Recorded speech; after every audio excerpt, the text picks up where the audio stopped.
Para você que não me conhece, eu sou a professora Adriane Mebes e essa semana e a semana que vem eu estou realizando uma série de lives preparatórias de aquecimento para a Masterclass que acontece de 21 a 28 de janeiro. Meu objetivo aqui nessa série de lives e nessa semana, do dia 21 ao dia 28, é te auxiliar na seleção de mestrado ou doutorado. Então, essas lives de aquecimento são já para te sensibilizar, para te provocar, para que tu comeces a te organizar para prestar a seleção. Então, o objetivo dessas lives é fazer, né,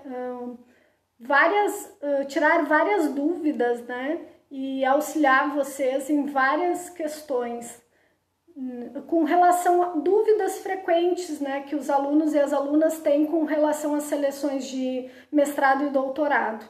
Então esse é o objetivo dessas lives de aquecimento e lá durante a Masterclass eu pretendo desenvolver com vocês um plano de estratégias e ações para que vocês possam prestar a seleção de mestrado ou doutorado e, obviamente, obter êxito, né? Serem aprovados nessas seleções. E tem algumas formas para que a gente possa encontrar, então, né, um tema, né, para quem não tem, né? Como que a gente encontra um tema de pesquisa, né? É importante, eu digo isso até para os meus orientandos, né? Que o importante é que a gente tenha interesse, né? E algo me diz que o nosso interesse, que a gente se sente mais ou menos motivado por dois tipos de sentimento, né? É o amor ou o ódio, né? Ou a gente escolhe aquele autor ou aquela temática que a gente ama, né? E daí, por quê? Né? Bom, porque a gente vai ter que dedicar muitas horas de estudo, muitas leituras, né? A gente vai precisar ter muita dedicação, muito foco e fazer isso sobre um tema que a gente gosta, né? Que a gente é apaixonado, enfim, que desperta o nosso interesse, torna todo o processo um pouco mais fácil, né? Um pouco mais fácil, eu não vou dizer que é fácil, mas um pouco mais fácil. Ou, no caso, o ódio, né? Se a gente detesta, daqui a pouco a gente se sente motivado para pesquisar e mostrar que realmente não serve para nada, ou que precisa ser combatido, ou que, enfim, precisa ser revisto, mudar o processo, dependendo do que a gente está avaliando, né? Do que a gente está trabalhando, de qual a temática, mas eu acredito que o principal elemento aí seja interesse, né? A gente tem que se sentir interessado pela temática, tá? E às vezes eu vejo muitos alunos e muitas alunas tentando, né, se adequar às propostas, né, do PPG, e isso é importante, porque, como eu disse, são as regras do jogo. Se eu quiser fazer um mestrado, por exemplo, na Universidade Federal de Pelotas, que é aqui, né, na área da educação, eu tenho que me adequar às linhas de pesquisa que tem ali, né, e não tem como eu prestar, se eu só quero prestar a seleção ali, tem que ser uma das linhas que existem, né? Não tem como eu escolher uma outra linha de pesquisa, porque o meu projeto não vai ser aprovado, né? Agora, essa é uma questão, né? Então, às vezes a gente acaba tendo que se adequar, ou às vezes a gente acaba tendo que se adequar aos autores ou às temáticas que o professor ou a professora que a gente escolhe, né, trabalha, porque muitas vezes, ao invés de escolher o tema, ou escolher a universidade, ou escolher o PPG, né, a gente primeiro escolhe o orientador ou orientadora, né, e daí a gente precisa se adequar, porque acho que é importante a gente ter claro, né? Muitas vezes, de novo, há algumas polêmicas sobre isso, que os orientadores eles não são abertos a novas temáticas e outras coisas, mas eu acho que a gente tem que entender, né? E eu, por vezes, estou no papel de orientadora, né? Também, E eu acho que a gente tem que ter essa compreensão, né? Que a gente precisa, o orientador ou orientadora, no mínimo, saber um pouco do que está orientando, né? E daqui a pouco vem uma temática totalmente diferente, que a gente não está familiarizado, que a gente não estuda, que a gente não pesquisa, né? E daí é importante que o aluno ou a aluna tenha essa consciência, né? Que tipo de orientação vai ser possível aí, né? Se eu não tenho propriedade sobre a temática, se eu não estou familiarizada com o autor, com o tema, que tipo de orientação eu vou poder dar? Será que eu vou ajudar de alguma forma, né? É claro que o processo de orientação, ele também é um processo de aprendizagem pro professor, para a professora que orienta, né? A gente aprende junto com os orientandos e com as orientandas, né? Não é porque a gente está nessa posição de orientar que a gente sabe tudo, né? Não, a gente também aprende, nos chegam questões novas também, né? Mas a gente também tem que compreender que o estudante ou a estudante espera, né, um tipo de orientação, também de postura do orientador ou da orientadora, né? Que ele tenha, no mínimo, propriedades para conversar ou para discutir ou para dizer, olha, segue essa linha, não essa, né? E muitas vezes, se chega uma temática totalmente desconhecida, isso não é possível, né? Embora eu conheça orientadores e orientadoras que costumam dizer, olha, eu não conheço essa temática, né? Eu, inclusive, já fiz isso, né, na graduação, né? Do aluno querer uma orientação numa temática que não é a que eu pesquiso, a que eu costumo trabalhar, não é nenhuma das que eu pesquiso, costumo trabalhar. E, na verdade, foi isso, foi uma conversa franca e dizer, olha, eu não pesquiso essa área, não, desconheço a temática, a gente pode pesquisar junto, mas daí cabe a você decidir, é esse tipo de orientação que você quer, né? Que é uma orientação assim junto de pesquisar e aprender junto. Bom, se é essa, não tem problema, né? Então, acho que é isso que é importante também ter clareza, que às vezes o orientador, a orientadora, ele até vai aceitar, mas o processo de orientação vai ser um pouco diferente, né? Embora a gente sempre aprenda e não saiba tudo, como eu disse, né? E mesmo estando nessa posição de orientador ou orientadora, mas é necessário também ter um pouco de propriedade para conseguir, né? Também orientar e, enfim, traçar e ajudar, né? Vamos dizer assim, ser um pouco de GPS para dizer, olha, vai por esse caminho, não vai por esse, segue por aqui ou não, né? Então, esse é o primeiro ponto, me parece, né? Para escolher uma temática é que a gente, o orientando, né, a orientanda, tenha interesse, né? Isso é importante. A outra questão é ter um certo cuidado, né, para evitar temas batidos, né?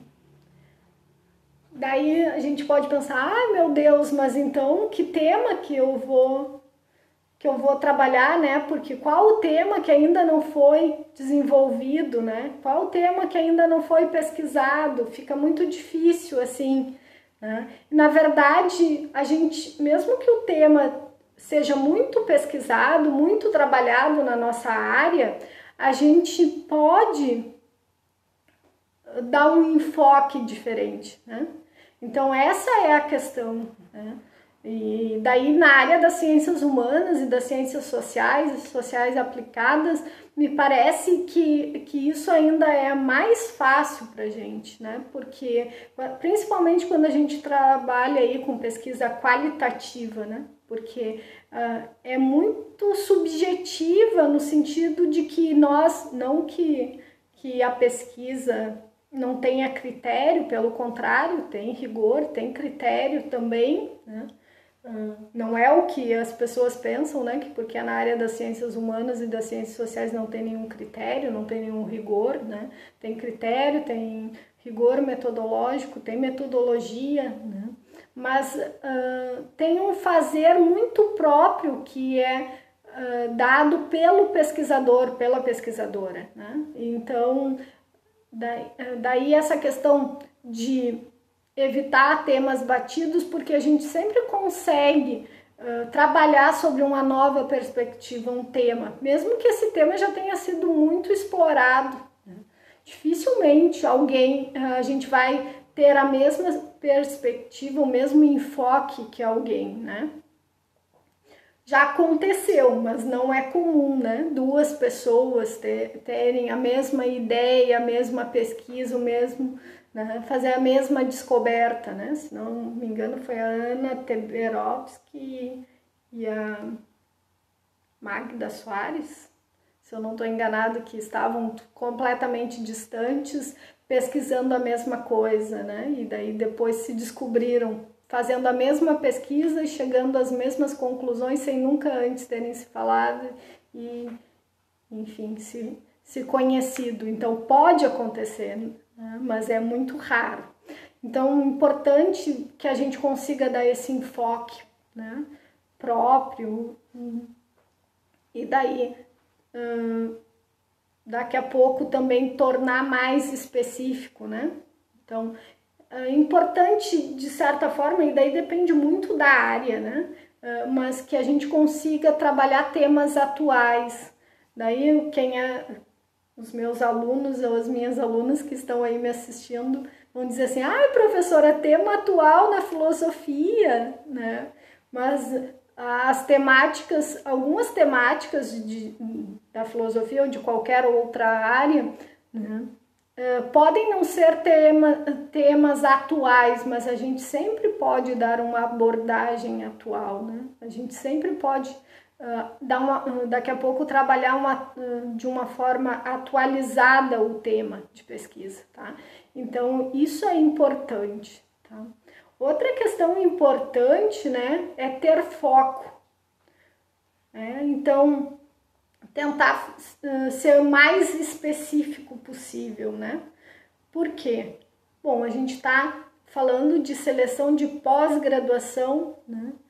Então, em mestrado e doutorado, estrito sensu, né? Então, daí, o que isso significa, né? A gente está com um enfoque mais específico mesmo. Então, quanto mais específico a gente conseguir ser na nossa temática, na nossa proposta, né, no nosso tema de pesquisa, melhor, né?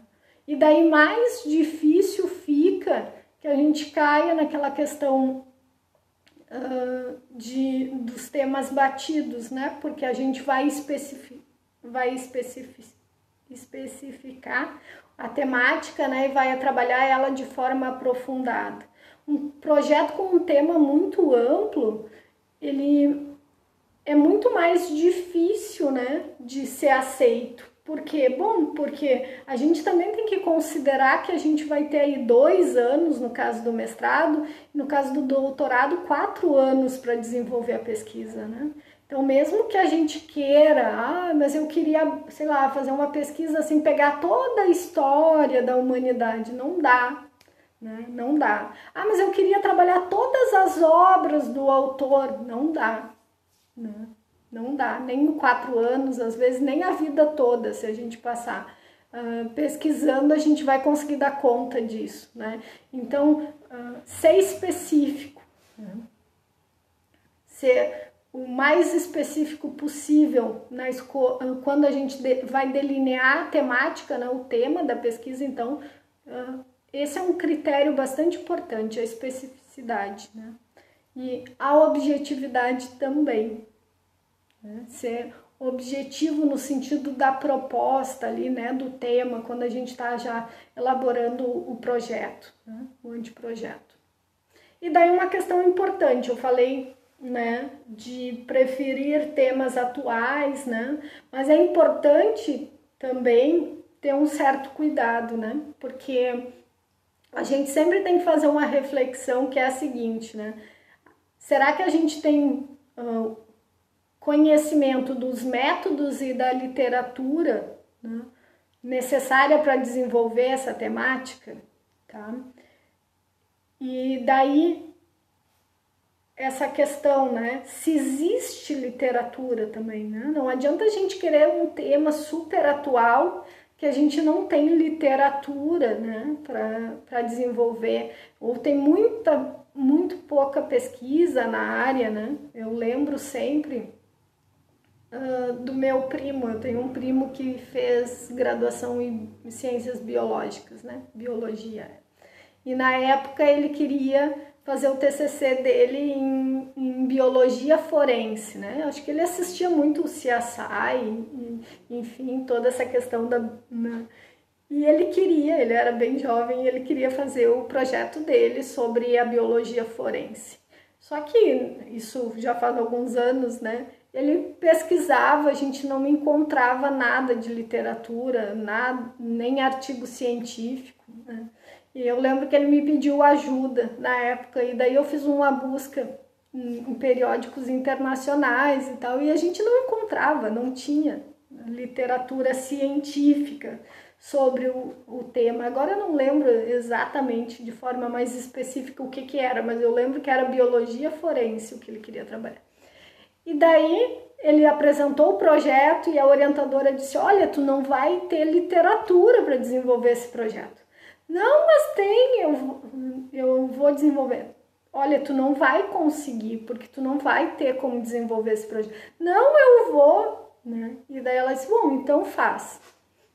E daí depois a gente procurava, e era o último, assim, estava no último semestre, né, para desenvolver o TCC, e não tinha nada. A gente não encontrava nada de literatura. Resumo da história, ele acabou abandonando essa temática, né?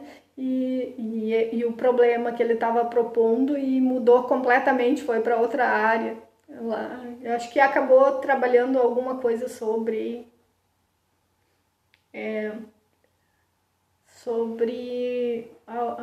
o IML, alguma coisa. Foi o mais próximo que ele chegou da biologia forense, né?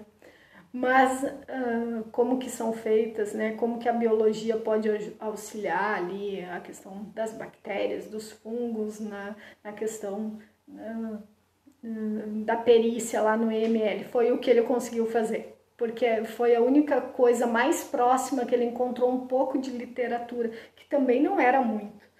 Então isso é importante, a gente ter também essa clareza, né? Não adianta também a gente querer inventar a roda se não tem. Ah, mas desse jeito eu nunca vou pesquisar um tema totalmente novo. Olha, você até pode, né? Mas não dá para partir do zero, né? Então, alguma literatura na área, alguma literatura científica, e isso é importante, né? Porque tem que ser literatura científica. Não pode ser de blog, de revista, né? Desde que, se não for revista científica, né? Então, isso é importante, que eu lembro que essa era uma clareza que ele não tinha na época, né? Então, isso é importante, né? Ter claro se a gente vai ter a literatura e a questão do método, né? Para fazer essa pesquisa. Tá? Porque daqui a pouco, não, mas eu não tenho literatura, mas eu posso fazer os experimentos, né, no caso dele, e mostrar que existe, que a biologia forense apresenta vários avanços, enfim. Posso, mas eu tenho os recursos, eu tenho condições. Aonde que eu vou fazer essa pesquisa? Aonde que eu vou fazer os experimentos? A universidade que eu estou prestando a seleção tem esses recursos? É possível fazer? Porque senão não adianta também, né? Então isso é importante, né? Mas claro que não é no sentido de que a gente vá também ficar muito apegado a essa questão se a gente tem, né, conhecimento dos métodos e da literatura. Acho que o importante é que tenha literatura sobre a área, que exista, né, que a gente consiga aí dar os nossos Googles, né, vamos dizer assim, dar uma busca na internet e a gente encontre pesquisas, né, produções científicas relevantes, né, fontes relevantes sobre a nossa temática que nos ajudem a fazer a fundamentação teórica, tá? Isso é importante. Agora, no meu entendimento, pesquisa científica também é isso, né? A gente cercar um objeto que a gente desconhece ou que não conhece tão bem para investigar, para pesquisar, né? Isso, do meu ponto de vista, é pesquisa científica, né? Então, não necessariamente eu preciso conhecer o tema tão aprofundadamente, né? Ter tanto conhecimento assim do tema, né? Eu preciso ter o que eu tenho dito, né? Uma mentalidade de pesquisador ou pesquisadora. Eu preciso estar aberta a fazer as pesquisas, os estudos necessários para ter o conhecimento necessário para desenvolver essa pesquisa, né? E daí é essa importância, né, de ter essa consciência, porque daqui a pouco pode ser um tema que eu desconheça, né? Pode ser um autor que eu não tenha tanto conhecimento assim, né? Eu no mestrado fiz isso, né? Mudei de área completamente, embora eu tenha ficado na filosofia, né? Eu sou graduada, para quem não me conhece aí, eu sou graduada, licenciada em filosofia e fiz mestrado em filosofia. Mas na graduação eu trabalhei filosofia medieval e no mestrado daí filosofia contemporânea, né? E num autor que eu lembro até hoje, que quando o meu possível orientador, né? Acho que ele tá aí assistindo aí, Noeli. Eu vi tu compartilhando a live, eu acho que tu deve estar aí assistindo. Então, quando eu entrei em contato com esse possível orientador, né, foi o professor Noeli, ele respondeu o e-mail dizendo, muito solícito, né, dizendo que ele podia me orientar, mas ele orientava em Sartre ou Ricoeur, né, que são dois filósofos contemporâneos. E eu lembro como se fosse hoje, de chegar para o meu orientador de graduação, professor Manuel Vasconcelos, né, e dizer para ele, olha, o professor Noeli, teu amigo, me disse que ele me orienta se eu fizer um projeto num desses dois autores. Daí eu disse assim, Sartre eu não gosto. E esse Ricoeur é filósofo? Eu nem sabia que o Ricoeur era filósofo, né, na época, eu nunca tinha ouvido falar nele. E daí o professor Manuel sorriu e disse assim, é filósofo, sim, eu vou te emprestar uns livros dele. E foi assim que eu conheci o Paul Ricoeur, né, e comecei a pesquisar o Paul Ricoeur, estudei o Paul Ricoeur para elaborar o projeto, para prestar a seleção, né, e hoje é o autor que eu trabalho, né. Daí trabalhei no mestrado, no doutorado, fazendo um segundo doutorado e é nesse autor, né? Então, e por isso que eu digo para vocês que a gente não conclui um trabalho, né? Um TCC, uma dissertação, uma tese, a gente abandona, né? Porque sempre fica muito mais do autor, do tema que a gente gostaria de trabalhar e pesquisar e desenvolver. E por conta do tempo que a gente tem para fazer essa pesquisa, a gente acaba, né, abrindo mão de algumas coisas, né? Tanto aí que eu estou fazendo um segundo doutorado no mesmo autor. Claro que não é na mesma temática, né? Mas no mesmo autor. É outra área também, né? Uma área, primeiro na filosofia, agora na educação. Mas isso é para mostrar que é possível também trabalhar e pesquisar um tema que a gente não conhece ou que a gente não está tão familiarizado, desde que a gente esteja disposto, né, a dar, vamos dizer assim, muito mais, a se empenhar muito mais do que seria se fosse algum autor que a gente está mais familiarizado, que a gente tem trabalhado já há algum tempo, né? E eu acho que isso também, né, outro dia eu conversava com uma aluna, Carol, sobre isso, né? Sobre essa questão, acho que a Carol tá aí também, eu vi a Carol entrar na live. Mas falando sobre isso, né? Que ela, ao ver um vídeo que eu dizia que tinha que começar a se preparar para o mestrado, que o momento de começar a se preparar para o mestrado é durante a graduação, e ela veio e me disse assim, Tu tá querendo dizer que eu tenho que começar a me preparar agora, mas eu nem sei o tema do meu TCC, como que eu vou me preparar para o mestrado, né? E é essa a questão, né? Às vezes a gente acha que o tema, que sempre o trabalho que a gente está fazendo, ou que a gente tem que fazer, o mais próximo é o trabalho da nossa vida, e não é a gente, por isso que tem que desenvolver essa mentalidade de pesquisador e pesquisadora, né? Entender que o TCC é um primeiro trabalho, né, que a gente faz assim com o maior rigor científico, né? O nosso, vamos dizer assim, a gente está debutando então, né, na comunidade científica, uma primeira produção de mais fôlego, né? E depois vem o mestrado e depois o doutorado para quem continua, né, nessa carreira. Mas assim, é uma pesquisa que vai